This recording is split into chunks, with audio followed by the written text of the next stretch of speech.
Halo, Assalamualaikum warahmatullahi wabarakatuh. Perkenalkan, nama aku Kinanti. Aku dari kelas 3 KPIC dengan NIM 24410121005. Kali ini aku akan mereview buku sesuai dengan tugas ujian akhir semester mata kuliah Creative Writing, yaitu mereview sebuah novel.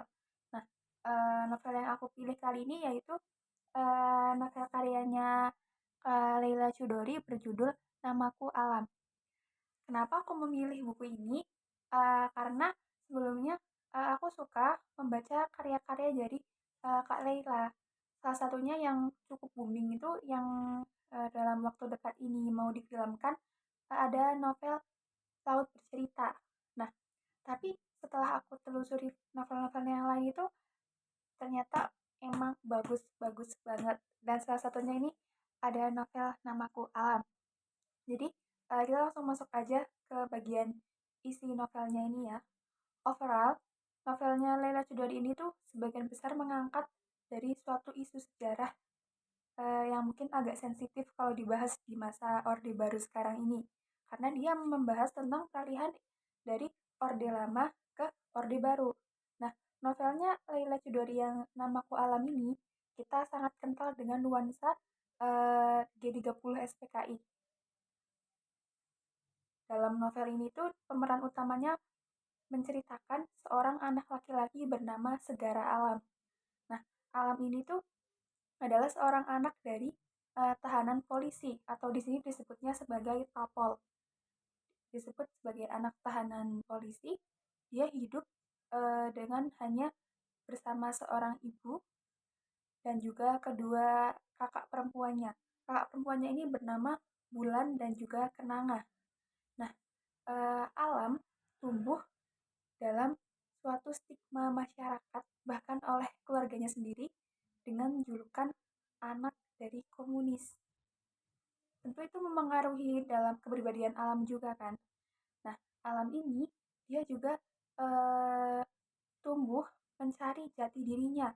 Sebenarnya aku ini siapa? Ayahku itu siapa? Kenapa aku dibenci, di stigma buruk, bahkan hanya karena ayahnya yang diajar belum pernah ketemu ayahnya secara langsung, hanya bertemu di dalam mimpi. Nah, atas dari kejadian ini, masa lalunya yang penuh pertanyaan ini, Alam itu tumbuh menjadi sosok anak yang temperamennya itu tinggi. Dia tuh kurang bisa mengontrol dari emosinya dia sendiri. Makanya Alam ini nantinya dimasukkan ke dalam suatu klub karate. Dari klub karate ini tuh udah mulai dijelaskan kepribadiannya Alam. Alam itu digambarkan sebagai sosok anak laki-laki yang kalau kita sebut di suatu novel itu dia itu sosok yang kayak the main character yang precious. Karena apa? Dia digambarkan sebagai anak laki-laki yang uh, rupawan dan juga dia tuh pintar. Dan yang paling apa ya? Yang paling bikin dia menarik itu tuh dia punya photographic memory. Kalau kita menyebut hal itu tuh sebagai kelebihannya, tapi bagi Segara Alam, photographic memory yang dia miliki itu adalah sebuah kutukan. Karena apa? Inilah semua pengalaman dia kelam yang dia alami sejak kecil, itu tuh bisa dia ingat sampai sekarang, tanpa bisa dia lupa. Mungkin kalau teman-teman yang belum paham tentang photographic memory itu adalah suatu kondisi di mana seseorang itu bisa menghafal sesuatu, bahkan tuh cuma kayak sekedar melihat sekilas atau kayak dengar mengalami itu tuh dia bisa ingat seumur hidup. Nah, Alam mengalami hal itu sejak dia berumur 3 tahun. Jadi hal apa-apa yang dia alami dari umur 3 tahun itu bisa dia ingat sampai dia dewasa. Nah, Alam ini tuh merupakan yang tadi aku sebutkan, ayahnya itu adalah seorang tapol. Mungkin aku akan menyebutkan sedikit tentang ayahnya Alam ya. Jadi ayahnya Alam ini tuh dulu adalah seorang wartawan yang ikut dalam eksil luar negeri. Nah, dia itu dituduh sebagai salah satu paham pemikiran kiri, di mana saat itu sedang di masa pembantaian G30 SPKI. Nah, ayahnya Alam ini dituding memiliki pemikiran kiri dan juga terlibat dalam partai komunisme. Makanya ayahnya Alam dijadikan buronan selama 3 tahun sebelum akhirnya dia itu ditangkap dan juga dieksekusi dengan tragis. Meninggalnya ayahnya Alam ini bukan jadi kayak penderitaannya tuh nggak sampai situ.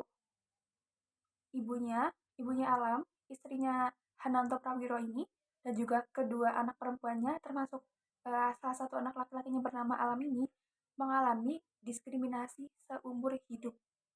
Dari novel ini tuh aku benar-benar mempelajari ketidakadilan hak asasi kemanusiaan kepada para keluarga yang dituding sebagai ikut dalam pemikiran otak kiri. Mereka mendapatkan diskriminasi bukan dari hanya orang-orang sekitar, tapi keluarganya sendiri. Alam itu sulit dalam mengontrol emosinya, terutama untuk orang-orang yang mengata-ngatai ayahnya sendiri, bahkan ibunya. Nah, di titik itu dia akan bertemu dengan seorang sahabat karibnya bernama Bimo.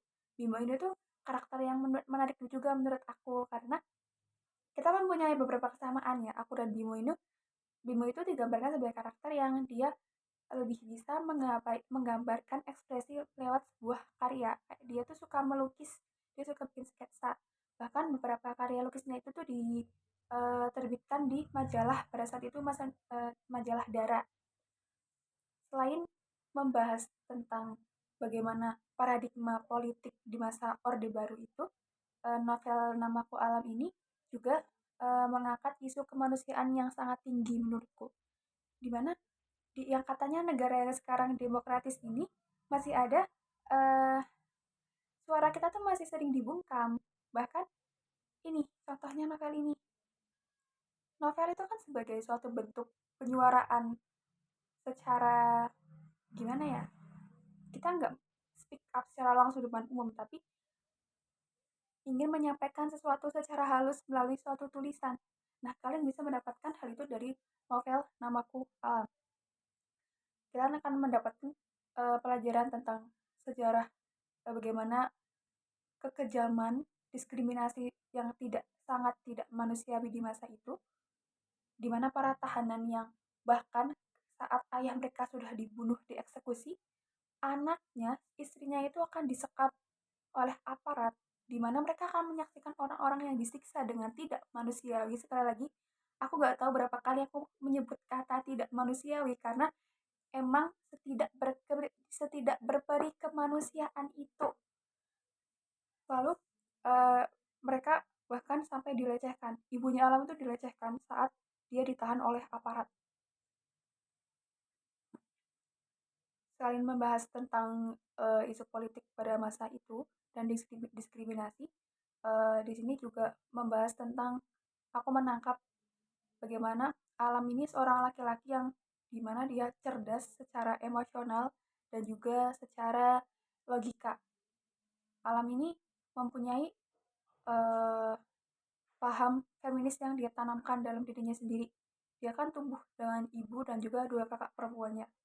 Jadi dia punya semacam penyetaraan terhadap perempuan.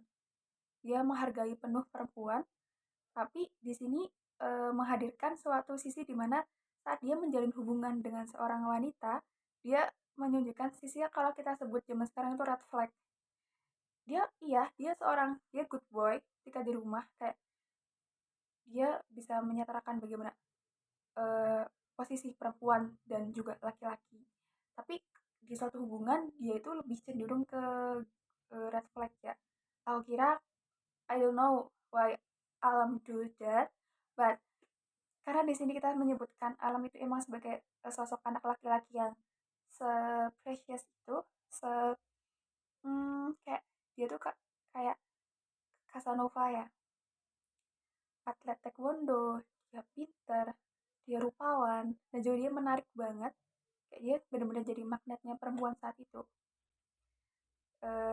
Dari garis besar yang aku tarik di novel ini adalah pembelajaran politik pada masa 65. Ternyata banyak loh sejarah yang gak tertulis, gak dituliskan, dan bahkan dihilangkan, yang itu tuh bisa kita ketahui dengan ya kita emang harus mencari tahu. Salah satunya dengan membaca novel-novel yang seperti ini. Mungkin sekian review yang aku sampaikan. Terima kasih. Wassalamualaikum warahmatullahi wabarakatuh.